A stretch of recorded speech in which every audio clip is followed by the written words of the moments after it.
what we need to realize is why do people not get healed? Why do people repeatedly go to the altar? Why do people lose their healing? Why do people then have constant complaining about it, all these layers? Well, the earlier I receive these layers, the more I'm not going to see it. They're just part of who I am. So if you're a smart person, and you all said you were, and I believe that, I just need to help you believe it. And because you're smart and because of what you have in you from God and from what season of life you're in, that means whatever you've received from God, whatever you have going on right now, anxiety, depression, not feeling good enough, physical issue, whatever it is not of God. Can we all agree with that? Yes. All right. And because it's not of God, that means it was given to you by a person or circumstance. It's as simple as that. When I tell people that, they said it's really not yours. It was given to you because that's not God. And typically the people that are stuck in it, it's because it was given to you at an early age where I didn't know better. And the younger I am, and the more traumatic it is, the more it'll stay inside of me. And then it becomes part of who I am unless somebody tells you it's not yours. That's what a mom is or a dad is, supposedly, that you should be trustful enough to go to help you release. That's our jobs. But if we don't do that, then guess what? Whatever you receive from somebody else or a person or a circumstance, when you receive that emotion from that or that belief or whatever they say, if I'm not told different, I'm going to believe it because I'm too young to know better. And if I believe it and then it stays inside of me, it becomes part of what I am. And then the longer I have it, it becomes my identity. And so after I start doing some healing, I say, that's really not yours. It was given to you by this person. It totally shifts the way of thinking because then they don't have to own it anymore. So whatever you have that's not of God, it's not yours. The problem is the reason why it sounds so simple, because it is, but the reason why we don't get rid of it is because we don't know how to. And we've lived it for so long, that's what I know to do. I don't know to do it any other way. That's why there's a secondary gain part in here. America is really good about giving away. I'm not against disability and things like handouts. I'm not against it at all because we do need it. The problem is it's gone so far, it's called entitlement. So I have people that actually stop seeing me because they get more out of whatever they get than they don't know what they can have as an alternative. Does that make sense? But the problem is if we don't know what to do, then we get stuck in it because that's all I know.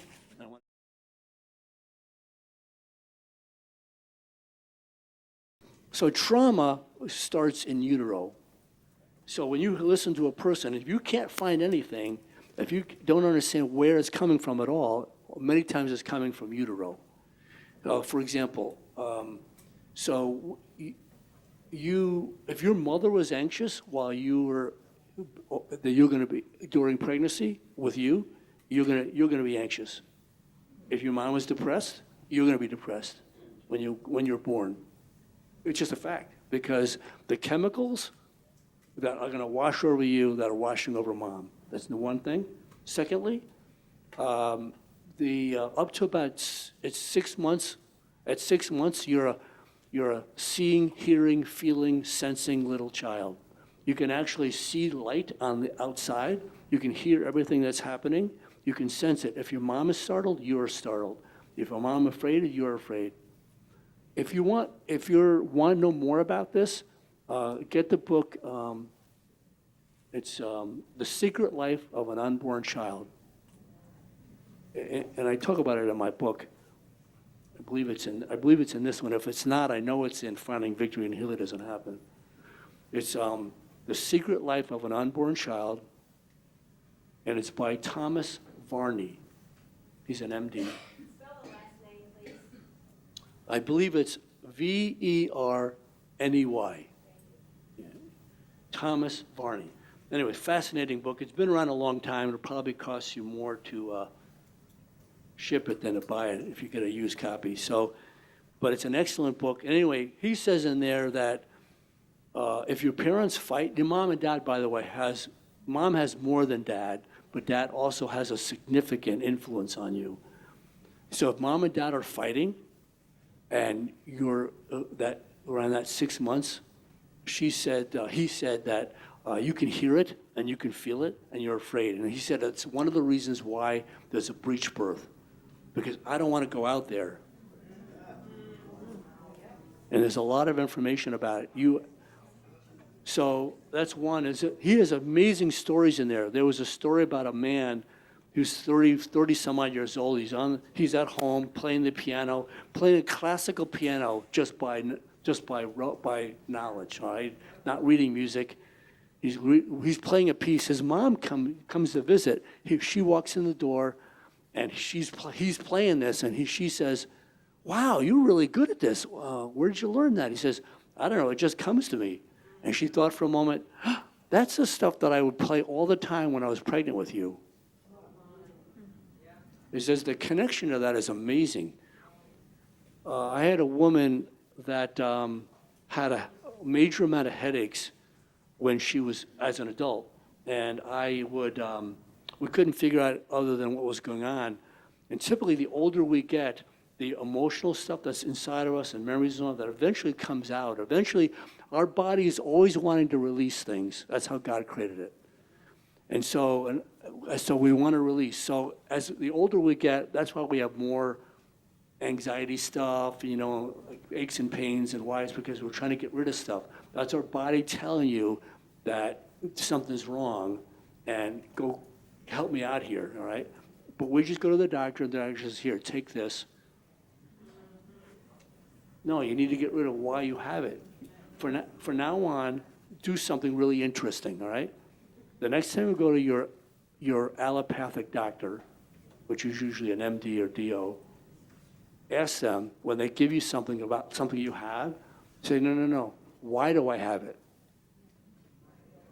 See what he says. See what he or she says. Why do I have this? They say, "Well, I don't know, that's just part of aging." I said, no, that is not part of aging, okay? Look, Noah didn't start the ark until he was 600 years old. So this is not part of aging.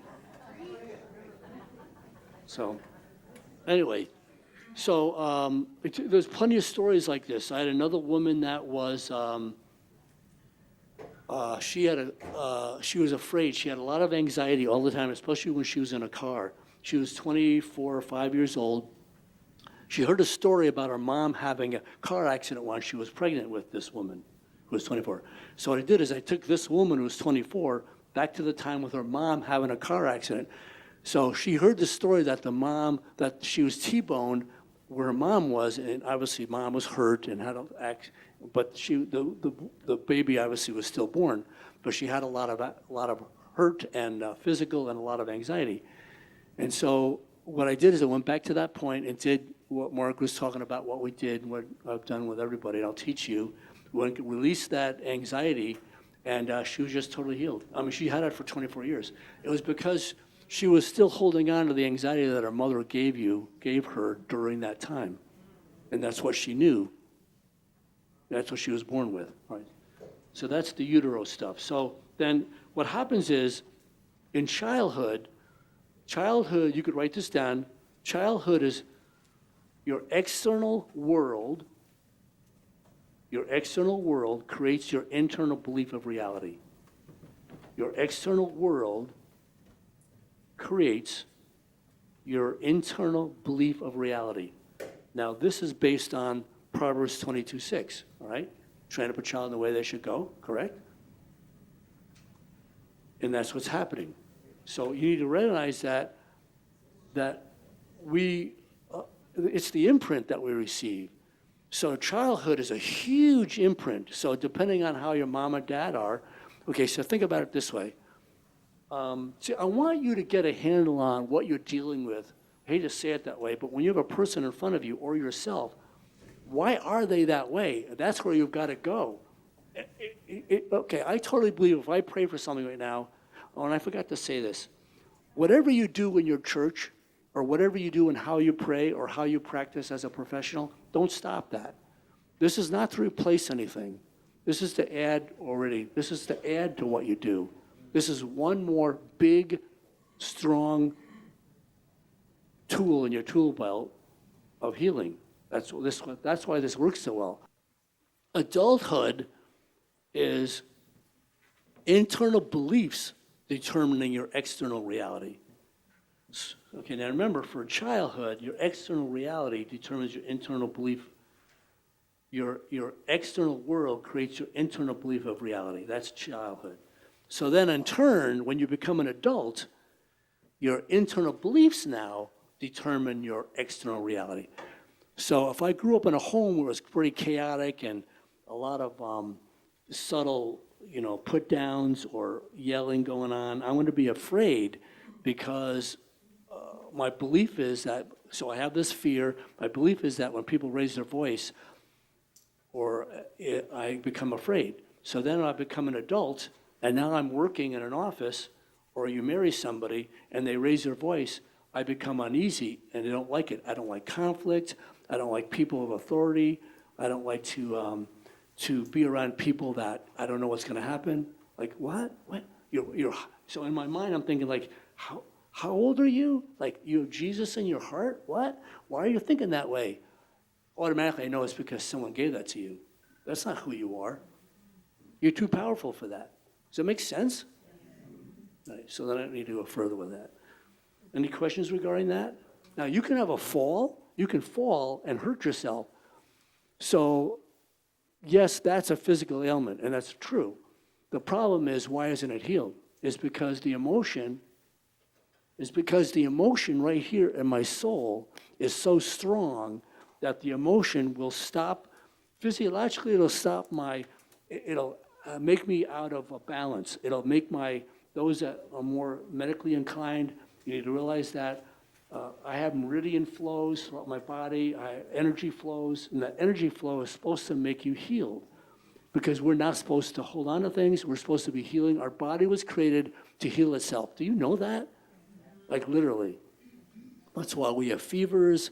That's why we have certain ailments. And that's why we even have anxiety. Anxiety, by the way, is that's why it's even talked about in the Bible.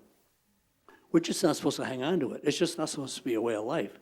So anxiety is actually a key component to warning us that something's not right. But then why are we still anxious once it's over?